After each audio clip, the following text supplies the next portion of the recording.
भीषण देवता है, कराल रूप है इनका, और ऐसा सोच करके कुछ लोग भयभीत रहते हैं। लेकिन ये बात शास्त्रीय नहीं है। आप शास्त्र को देखिए, शास्त्र क्या कहता है।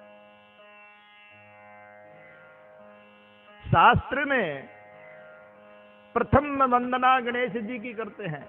कोई भी कार्य हम जब प्रारंभ करते हैं तो शास्त्र आज्ञा देता है, इजाजत देता है, आदेश देता है कि भाई प्रथम सिमरन जो है वो गणेश जी का करिए। इसलिए आप देख रहे हैं कोई भी पूजा पाठ होता है, कोई भी काम करते हैं, आम बोलचाल भाषा में भी हम ये कहते हैं कि आइए श्री गणेश करें। इसी प्रकार से हमारे धर्म के जितने भी उपासना से संबंधित ग्रंथ है, जितने भी पूजा पाठ कर्म कांड के जितने भी ग्रंथ हैं, उन सब के अंदर एक बात और लिखी होती है।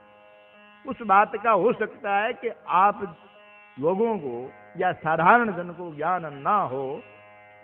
हमारे उपासना कांड का प्रारंभ जो है वो भैरव जी की आज्ञा लेकर के किया जाए।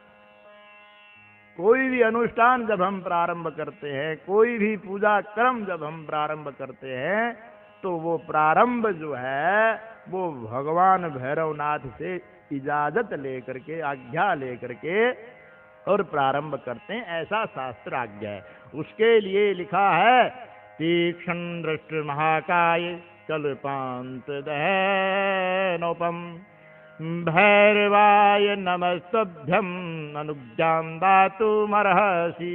हे भैरव बाबा, हम आपसे हाथ जोड़ करके प्रार्थना कर रहे हैं, ये अमुक कार्य, अमुक अनुष्ठान, अमुक पूजा कर्म हम प्रारंभ कर रहे हैं, इसमें आप हमें आज्ञा दीजिए। ध्यान से सुनिए, आप आज्ञा दीजिए, यानी कि बगैर भैरव जी की आज्ञा के आप कोई कर्म कर नहीं सकते। ऐसा शास्त्रों में विधान है कि आप कोई भी कार्य करते हैं, अगर वो आप उसमें सिद्धि चाहते हैं, उसकी सफलता चाहते हैं, उसकी अगर किसी भी प्रकार की रोक रुकावट के बगैर पूर्णता चाहते हैं, तो आपको भैरव जी से आज्ञा लेनी ही पड़ेगी। इसके पीछे क्या लॉजिक है, क्या कारण है, क्या तर्क है, थोड़ा गहराई से अगर हम सोचे तो इस संसार में 3 प्रकार की प्रकृति के जीव हैं। सात्विक, रजोगुणी और तामसिक। तीनों लोगों जो प्रकृति है, तीनों गुणों की जो प्रकृति है वो भिन्न भिन्न है।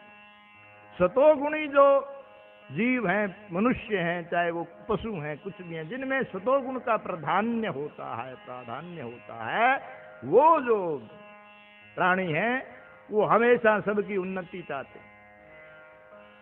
वो दिल से प्रत्येक जीव मात्र की, प्राणी मात्र की उन्नति चाहते हैं।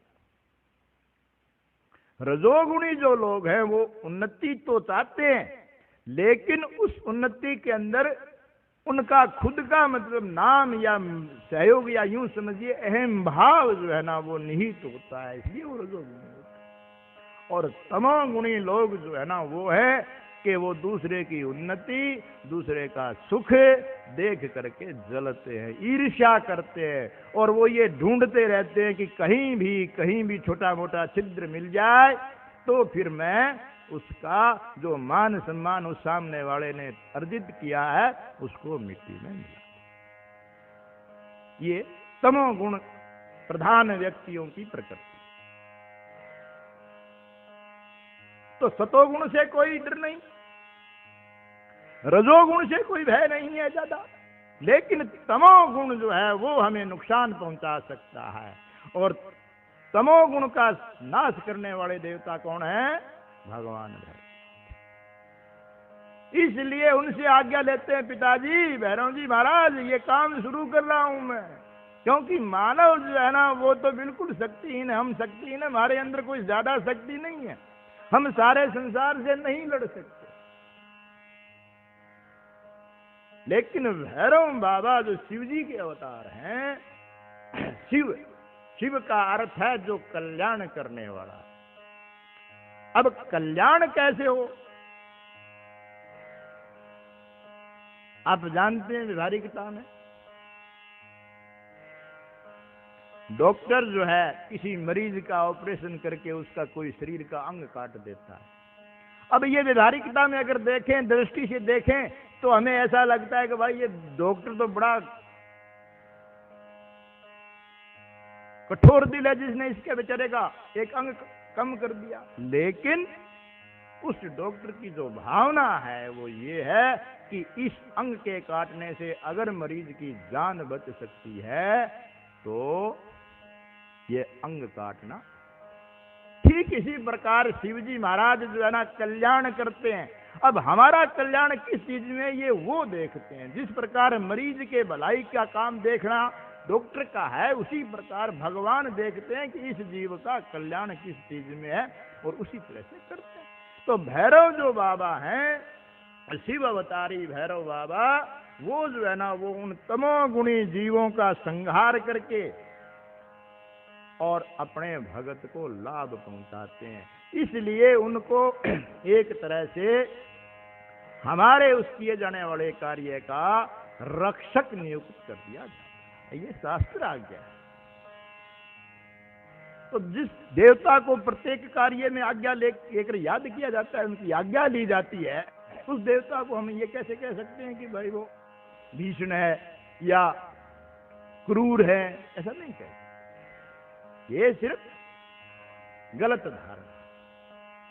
भैरव जी तो साक्षात भगवान शंकर के अवतार हैं और शंकर तो है वो बिल्कुल दयालु है, ओढ़रदानी है।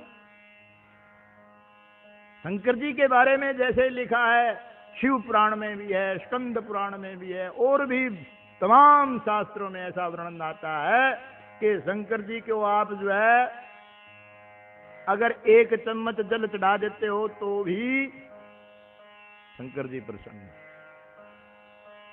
आपके पास जल नहीं है, कोई बात नहीं, आपने 2 पत्ते, 1 पत्ता किसी भी, वैसे तो विल्व पत्र का वर्णन आता है या खेजड़ी ले लें आप, कोई भी जो उपलब्ध पत्र है वो आप अगर भगवान शंकर पर नमः शिवाय कहते हुए चढ़ा देते हैं तो शंकर भगवान प्रसन्न। आपके पास जल भी नहीं है, पत्ता भी नहीं है, आप केवल हाथ जोड़ दीजिए शंकर जी के सामने, एक बार केवल हाथ जोड़ करके आपने नमस्कार कर लिया, उतने मात्र से ही शंकर जी प्रसन्न। शास्त्र यहां तक कहता है आपके पास हाथ जोड़ने की भी फुर्सत नहीं है, समय नहीं है, तो शंकर जी का ध्यान करके अगर आप मुख से, मुखवाद्य, मुख से जो आपने बम बम भोले, बम बम भोले ऐसा कह दिया, उतने मात्र से शंकर प्रसन्न।